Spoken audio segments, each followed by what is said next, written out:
Hi guys, and welcome back to my channel.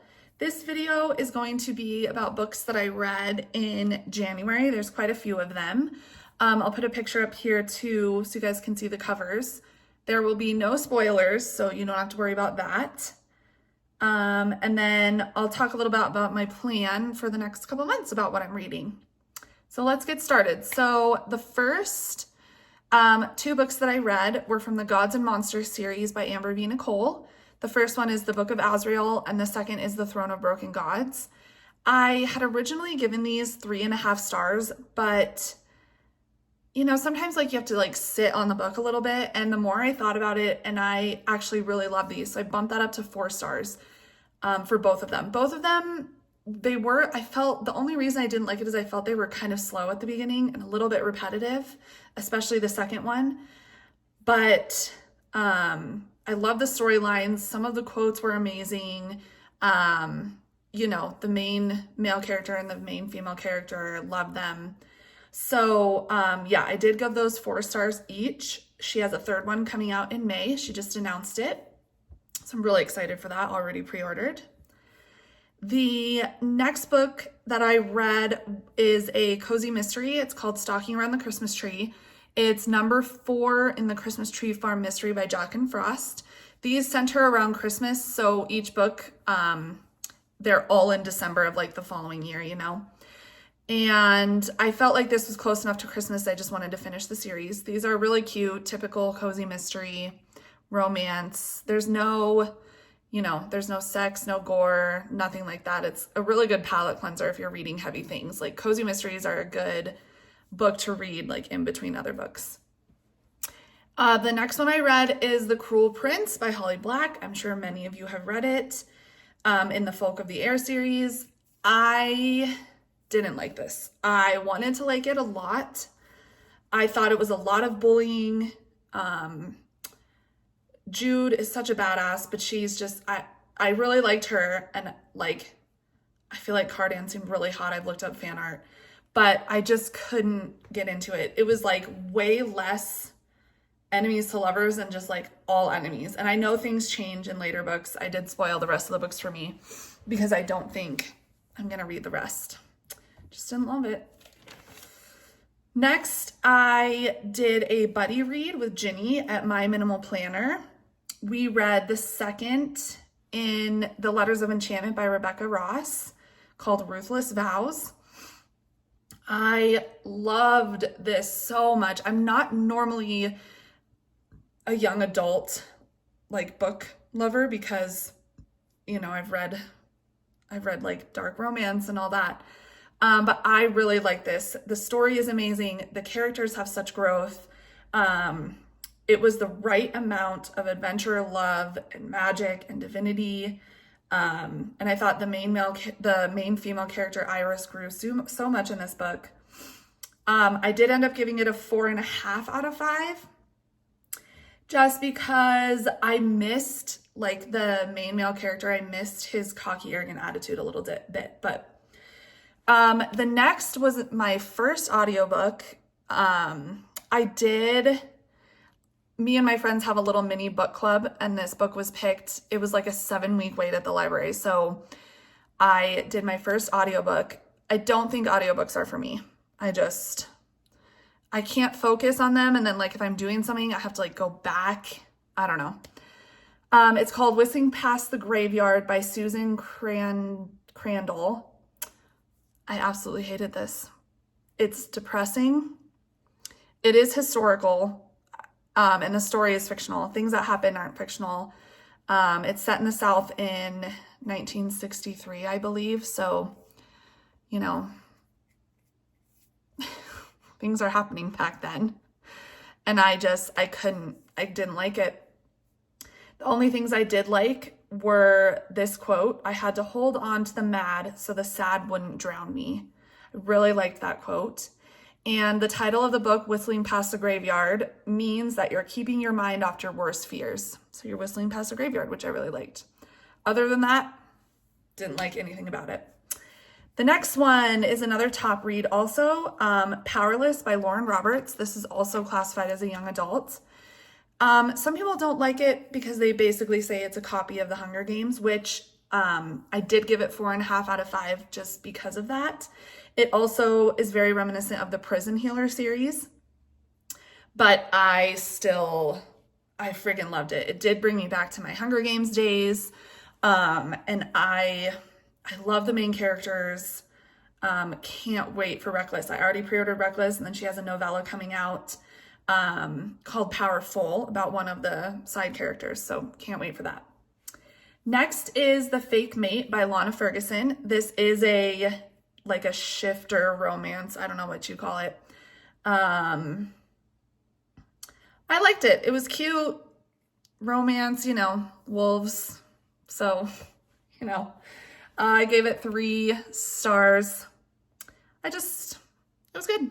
Nothing great, nothing terrible. So, next is Where We Met by Nicole Baker. This is number 2 in the series. I didn't read number 1. Honestly, I saw some spicy quotes on Instagram from this book, so that's why I read it. Again, good romance, spice. Gave it 3 stars. Next is another cozy mystery. This is Fact or Fantasy by Kathy Daly. This is her 9th in the series. Kathy Daly is one of those cozy mystery. I'll read everything that she writes. I'm pretty sure I have. She pumps out books, but they're cozies, so they're not very long. And again, cozies are such a good palate cleanser. So I just read Where We Met, which is obviously very heavy on the spice. So I read a cozy mystery. Then after that cozy mystery, I usually give my cozy mysteries 4 stars. They're so good. They do follow the same thing, but I just love them. So I normally give them 4 stars. Next, I did dive into Haunting Adeline. I didn't love it. I thought some of the topics were heavy, especially the child trafficking. I have a 4 and a 5-year-old, so that was kind of hard to read. I gave it 2 stars. The only reason I gave it 2 is, yes, I know some of the romantic scenes are really controversial. That gun scene though, wow. Okay, moving on. Brood in Magic by Jenna Wolfhart. This is her 2nd in the Falling for Fables series. Loved it. They classify it as a cozy mystery with spice, and I would definitely agree with that.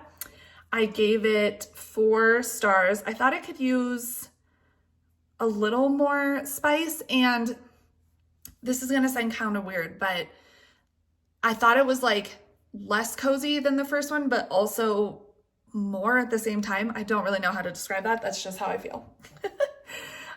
Next is Inside Job by Alexis Knightley. It's a billionaire fake romance. Again, saw spicy scenes on Instagram. Just wanted to dive in. 3 stars. Next is another cozy, Public Anchovy by Mindy Quigley. This is the 3rd in her Deep Dish Mystery series. I love this one. It was set in a little bit different place. There's a cat that they willed the house to, so I love that. Obviously love cats. I did figure out the killer in this one pretty early, but again, 4 stars. Just a nice, fun, cozy, easy read. Next, I read Butcher and Blackbird by Brynne Weaver. This one was highly recommended also. I did give this 4.5 stars. Can't wait for number 2. This book was just sexy and spicy and gory and unhinged, but it was amazing. I've heard the audiobook is great too because the main male character is Irish and he actually speaks in an Irish accent. So I might go back and listen to the audiobook. Next, another short cozy mystery. This one is Ravioli and Resolutions by Kathy Daly. This is the 6th one in her Bistro at Holiday Bay. Loved it. I guess I gave this one 3 stars. Not really sure why. It just says 3 in my journal. Next is a book. I was so excited about this book. I heard amazing things on Instagram. And it just fell super flat for me, and I'm just really upset about it. It's When the Moon Hatched by Sarah A. Parker. It's the 1st one in a series. I really wanted to like it. The premise was beautiful. The illustrations, the artist who did her illustrations, beautiful. Just, I don't know. I also like, there were a lot of quotes in this that I loved too. It just fell flat for me. It just was lacking in a lot of places. There were a lot of plot holes, which I think some of them will probably get solved in book 2, but this is like a 750-page book, so I was expecting things to move along more, and there are just so many questions. So I don't know. I didn't like it. I gave it 2.5 sad stars.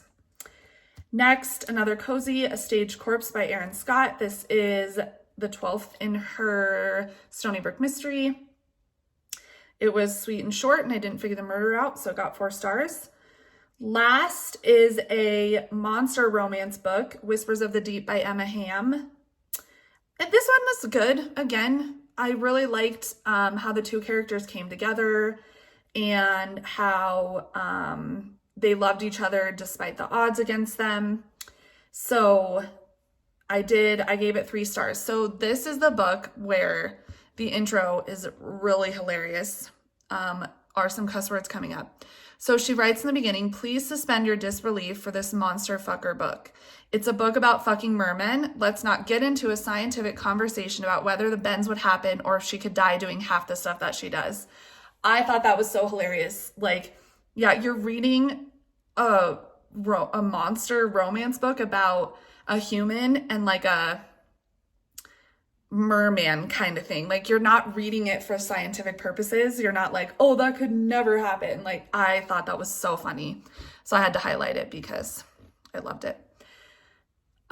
Okay, that was all of my books for January. I always start off so good at the beginning of the year, cranking through books. So we'll see if that picks up again. 19 books was my total for January. So for February, I did download a couple of cozy mysteries for my Kindle, but I am going to dive in to Sarah J. Maas world because I went to the midnight release party of, I'm trying to get my book out, of Crescent City 3, and I am so excited to read it, but it has been a very long time, like a very, very long time. Oh, sorry, I'm trying to get my book out. So I'm gonna read, I've did a little research and people say read ACOTAR first, which I've already read, but I'm gonna read it again, and then read Throne of Glass, and then Crescent City. So it's like 10,000 pages total. I did the math because I was like, can I do it in like a month? No. So I think my plan is to try to read 1 book a week until I get to the end. I just put cozy mysteries on my Kindle because I like to read at night, and their Kindle is just way easier to read. So we'll see, but I don't plan on reading anything else. We'll see how that goes because I have like 200 books plus on my TBR. I know people's are like thousands, but that's just mine. But I really want to get these books read. So that is my plan. I'll keep you guys updated on videos or on Instagram. Thank you so much for watching. If you have any questions or comments or have any books that you want to suggest, I'm always down to take some. And yeah, thanks. I'll see you in my next video. Bye.